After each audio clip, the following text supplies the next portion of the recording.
Well, my name is Brad Revering, and I'm the owner of Cross Timbers Dental and also Pivot Dental Company. The Cross Timbers Dental is a dental practice in Flower Mound, Texas, which is a suburb of the Dallas-Fort Worth area. We started that practice, or I guess I'd say I started that practice 20 years ago, and it has grown and grown into one of the larger practices in the area. So, and the Pivot Dental Company is more of that YouTube thing, and it's kind of branching up into a consulting type business. That hasn't really taken off yet. We're still in the middle of putting things together regarding that, like putting together the rough draft of a book. I'm going to be sending that out here in the next month, just as one of the things as part of the overall profile of what we're about. Awesome. Yeah, I got a chance to go a little bit in depth, watch some of your videos. No, I don't know much about dentistry. Obviously, I go to the dentist twice a year, and that's about it. What was it about wanting to get that specific content out there? Because you've had it for just about 10 years now. Yeah. Well, you know what I was running into was my staff at the time they were requesting more training, and it was always hard to get everyone together with a real live case, to demonstrate how a particular procedure is done. So I started to just film. I figured, why don't I just go ahead and systematize this? So I went ahead and made some videos, and at first I was actually just going to put them on little thumb drives. I mean, this was 2007, 2008, and then I thought, well, that's silly. Why don't I just go ahead and post it up on this thing called YouTube, which was kind of new back then, and I can just let them watch it anywhere, anytime they want. And so that's what I did. I put it out there, and I thought, well, who's going to watch this other than my staff? I never thought anybody else would actually want to watch this stuff. But then, gosh, these people started watching these videos. I saw my view counts, and some of these start to go up and up. And I started getting some comments and questions from the videos, and I thought, well, there are other people actually watching this. And it was usually going to be some dental students, or just people from all over any kind of country. I mean, you got them over in Europe, here, and Israel. I mean, there's all kinds of places that people are watching this, and hopefully they're learning something good from it. But that's just how it just kind of started. So that's where it went. Yeah, I mean, it's become fairly successful. You have 10,000 subscribers, I think. When did it kind of take off for you guys? Was it instantly, or was it kind of random? Well, it was kind of an 80-20 rule. We're probably about 20% of our videos make about 80% of the views that we have, and that's some of the more how-to videos seem to be the most popular.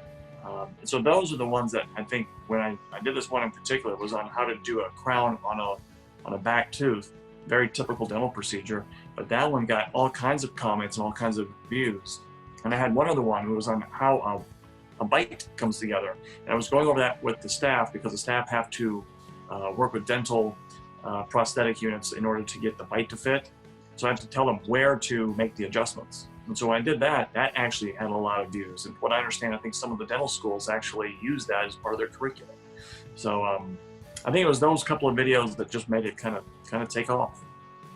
Absolutely. Now, I noticed that it's so informal and it's so in depth. You even have a couple that are like an hour long. Are you kind of worried that these, amateurs are just testing it out on their buddies, like getting some information from you, and they're not doing it in a safe practice? I guess that could happen. I mean, you can go on Amazon or eBay and buy pretty much anything, and good luck.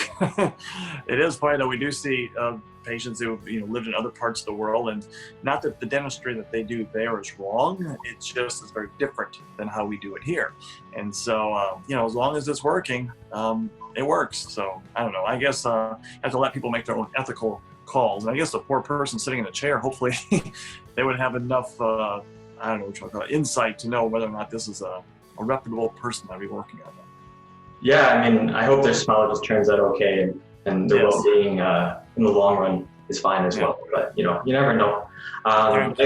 You talked about how the beginning of it was really all for your team. You guys seem like such a tight-knit group there across Timbers. Can you kind of tell us a little bit about that? It seems like all the different seminars I've ever gone to, or consultants I've hired, coaches and so forth, books I've read, they've always just talked about how important it is, to have a good team. And gosh, we've got up to 25 people now. I mean, when I first started, it was one staff person, 2 used dental chairs, 1 computer station, and we were itty bitty. And now we have, 15 chairs, I don't know how many computers. We have about 25 staff. And it's, I know that's a big part of it. I mean, that's a big payroll part, but if you also look at our Google reviews, people, when they make comments, they don't make comments about the technology or about, how nice the office is. It's always about the people. It's about the people that are working on it, whether it be me, one of the 3 doctors there, or if it's the hygienist or even the other support staff. Those are the ones that are going to be connecting with the patients. And so just from a marketing or sales standpoint, it's important, but just in going to work, having the right team is just, it makes so much sense to have the right ones. We're not trying to pay the lowest amount. We pay like the going rate or even more just to retain the good people within the practice. Absolutely. I think that's a very modern way of thinking. Is you just want the right fit within your company or your team, whatever it is, because it can take you a long way, right? Right. And right now we even have personality profiles that we're getting to some of the staff. I got the team leads. I got 3 different departments, and so we're getting their personality profiles, but they're going to take these profiles and have their own departments answer them so that we can better understand them. I mean, you work with somebody every day, 4 or 5 days a week, you probably get a good sense for them, but these personality profiles, they have a way of actually articulating what it is that kind of makes you tick or what makes you not tick. And so knowing that within that group of 6 or 7 people that you work with, I think really helps in making things go smooth. Definitely. I think one of your videos, your background video, you actually say that you want a big office or a big company, but a small office mentality. How do you kind of keep that going? Yeah, that's been kind of one of our mantras, forever. And it's a tough thing to balance because on the one hand, we want to have the big office. With the big office, you get economies of scale, so you can bring in all the big pieces of equipment, all the expensive things that a smaller office simply can't. But then the problem you may have is that when you have so many people and it's so many rooms, and there's a waiting room full of people and the parking lot is full, that people might feel like patients coming in that they feel like they might be a number. So yeah, exactly. How do we combat that? Well, we try to keep, the same patient with the same doctor, with the same hygienist, with the same, assistant. So even though we may have a couple dozen people running around there, if you have the person interacting with 3 or 4 people, then that kind of creates that smaller feel. And so that's a lot of coordinating and logistic planning with the schedule so that everyone kind of gets that more customized fit. But on the other end, we have patients who maybe don't care who exactly they see. They just want to get in for their appointment. So we have to make sure on the phone that we're very particular about asking them, when you come in for your cleaning, do you have a particular hygienist that you want to see, or are you want some more flexibility and see somebody else? And they'll kind of self-select which way they want to go. Yeah. Now you talk a little bit about the process it is with clients. And I'm sure that some dentists out there, they struggle with making their patients comfortable. What are some practices you use yourself or that your clinic uses, all the way from, the first call to getting them actually on the table? Right. Yeah, everyone thinks like comfortable, how you can make them comfortable in the actual treatment room when we're going to do the procedure. But like you just kind of hinted to, there's other parts even beyond the actual room that need to happen in order to make the person feel, and hopefully, authentically, that this is going to be the right place for them. And so, yeah, on the phone, answering their questions. I've listened to phone calls of exchanges between a potential patient and staff members, and sometimes, the staff person doesn't quite hear, what the question is or what's the main concern for this particular patient. But when they go through the training, they kind of understand, okay, now I have to listen, so that when you come into an office or even thinking about making an appointment to begin with, if you feel like you were heard, well, that's emotionally comforting right there.